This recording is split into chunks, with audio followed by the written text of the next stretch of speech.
orang yang tawaf 7 putaran, satu set tawaf, dan dihitung benar dapat 7 putaran, itu pahalanya seperti memerdekakan satu budak.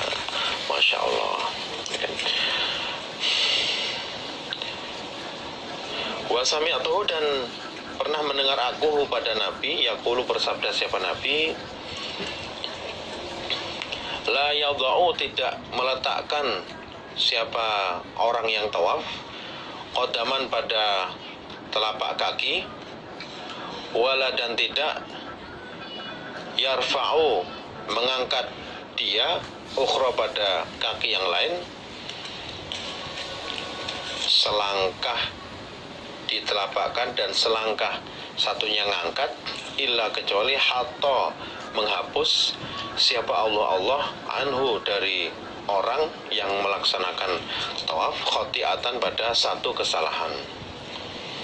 Wa kataba, dan menulis lahu, baginya, biha, sebab langkah ketika tawaf, hasanatan, satu kebaikan. Masya Allah. Jadi termasuk kefadalannya orang yang tawaf, satu langkah ditulis kebaikan, satu langkah dihapus kesalahannya.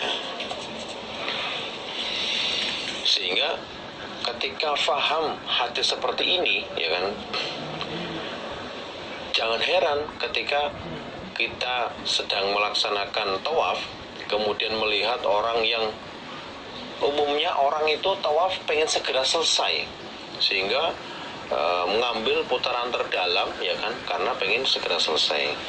Tapi orang yang mengerti hadis ini dan faham dan menghayati, ya kan, itu nggak heran ketika melihat orang yang rela berjalan jauh, ya kan, di putaran lingkaran terbesar atau terjauhnya untuk ketika melaksanakan tawaf.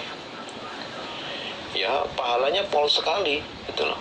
Karena satu langkah ditulis kebaikan, satu langkah dihapus kejelekannya. Sekali lagi, mudah-mudahan kita semua segera bisa melaksanakan umroh atau haji, sehingga kita bisa tawaf, memperbanyak tawaf di Baitullah, dan mendapatkan kefadulan seperti yang diterangkan dalam hadis ini. Amin. Rawahu Tirmidzi Abwaabul Haji. Babut takbiri, babnya membaca takbir, indar rukni, di sisi rukun, maksudnya Hajar Aswad. Jadi ketika sampai di Hajar Aswad, kemudian membaca takbir. Haddatsana Musaddad, haddatsana Khalid bin Abdullah, haddatsana Khalid Al-Hazza an Ikrimah an Ibnu Abbas radhiyallahu anhuma, qala, berkata siapa Abdullah bin Abbas, tawaf siapa an-nabiyyu, Nabi sallallahu alaihi wasallam, bil baiti, di Ka'bah, bil baiti, di Ka'bah, ala ba'irin, di atas onta. Nabi pernah tawaf di Ka'bah dengan menaiki onta. Kullama ata, ketika sampai siapa Nabi, ketika datang siapa Nabi, ar-rukna, pada pojok, maksudnya Hajar Aswad, asyara, maka isyarah siapa Nabi, ilaihi, pada Hajar Aswad, bisyai'in, dengan sesuatu. Kalau di riwayat lain itu Nabi sedang membawa tongkat, jadi isyarah dengan tongkatnya. Karena ada apa sesuatu, indahu, di sisinya Nabi. Wa kabbaro, dan membaca takbir siapa Nabi.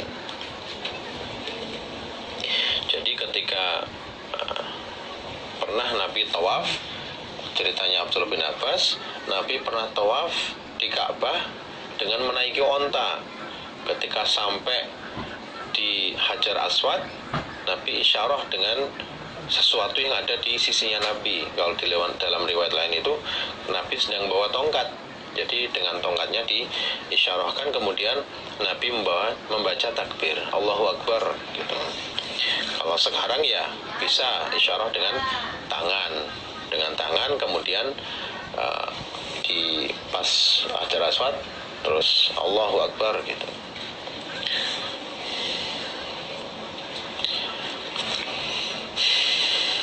Ada macam-macam yang lain ketika melewati Hajar Aswad itu apa yang dikerjakan. Haddatsani Abu Thahir wa Harmalah ibnu Yahya, qala berkata siapa Abu Thahir dan Harmalah.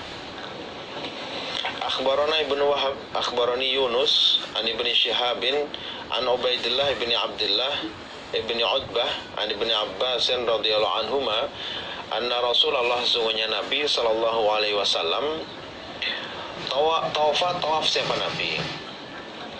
Tawaf siapa Nabi? Fi hajjatil wada'i, di dalam haji wada.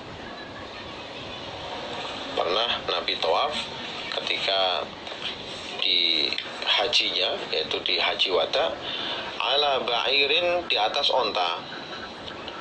Ala ba'irin, di atas onta.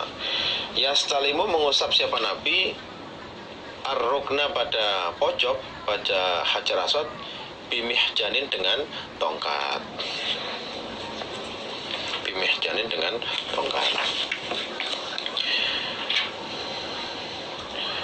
Dalam riwayat lain, dalam hadis ini diterangkan ketika itu Nabi tawaf di Ka'bah naik onta, ketika melewati Hajar Aswad Nabi membawa tongkatnya yang diusapkan ke Hajar Aswad tanpa mengucapkan apapun. Jadi boleh kalau umpama sekarang mau bawa tongkat kemudian diusapkan, itu juga boleh. Atau seperti Abdullah bin Umar mengusap langsung dengan tangannya, itu juga sunnahnya juga seperti itu. Babu maja'a, babnya apa-apa, ja'a yang datang apa-ma, fil hajaril aswadi, di dalam batu yang hitam, di dalam Hajar Aswad. Cerita kefadolan tentang Hajar Aswad.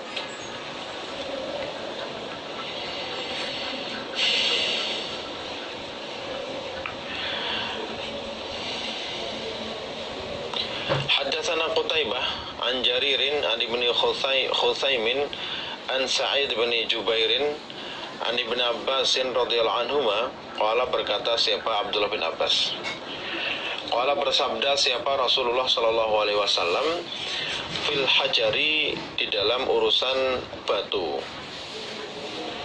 maksudnya batu Hajar Aswad itu, wallahi, demi Allah, la yab'atsannahu, niscaya akan membangkitkan sungguh siapa Allahu pada niscaya akan membangkitkan hu pada batu siapa Allahu Allah yaumal kiamati, besok di hari kiamat.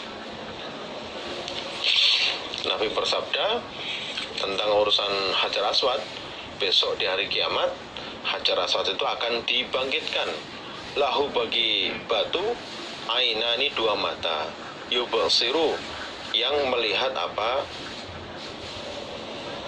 yubasiru, melihat siapa batu, dengan bihima, dengan kedua mata, walisanun, dan lisan dan mulut, yantiku, yang berbicara siapa batu, bihi, dengan mulut, yantiku, berbicara apa batu, bihi, dengan mulut. Yashhadu, menyaksikan apa batu, alaman, atas orang, istalamahu, yang mengusap siapa orang, hu, pada batu, bihakin, dengan hak.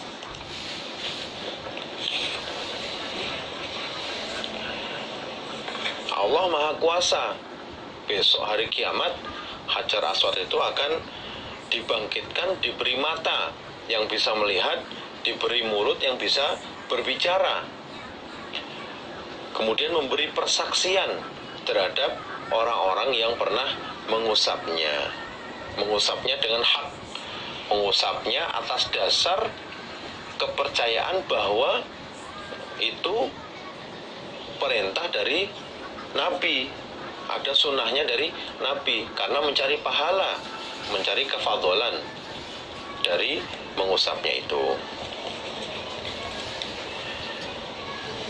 Bukan mengusap karena dengan niat ngalap barokah dari sebuah batu, bukan. Tapi mengusap berkeyakinan bahwa, karena seperti ceritanya Umar itu, jadi seandainya Nabi nggak mengusap, saya nggak akan mengusap kamu. Seandainya Nabi nggak mencium, saya nggak akan mencium kamu. Jadi menciumnya, mengusapnya itu karena mengikuti sunnah Nabi atas dasar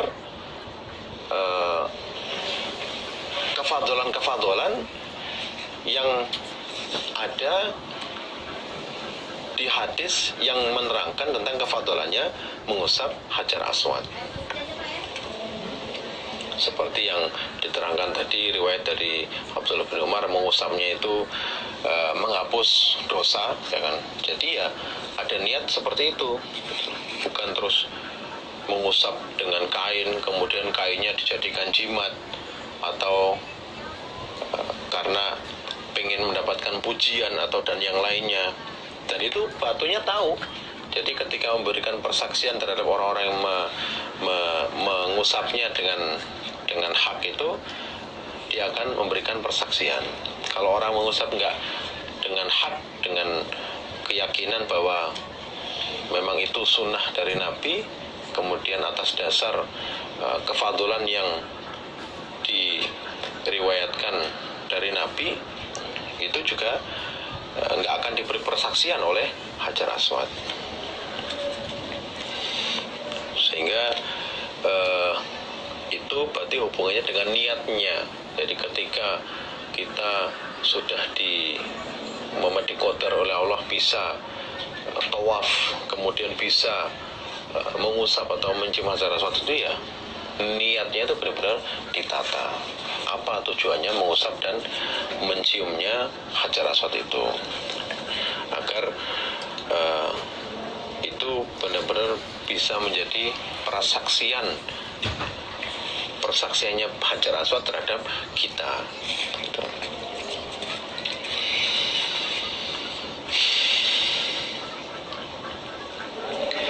Haddatsana Qutaibah haddatsana Hammad ibn Zaid an Zubairi ibni Arabiyyin anna rajulan, sungguhnya seorang laki-laki, iku sa'ala, bertanya siapa rajul, Ibnu Umar, pada Abdullah bin Umar radhiyallahu anhuma, anistilamil hajari, dari mengusap Hajar Aswad.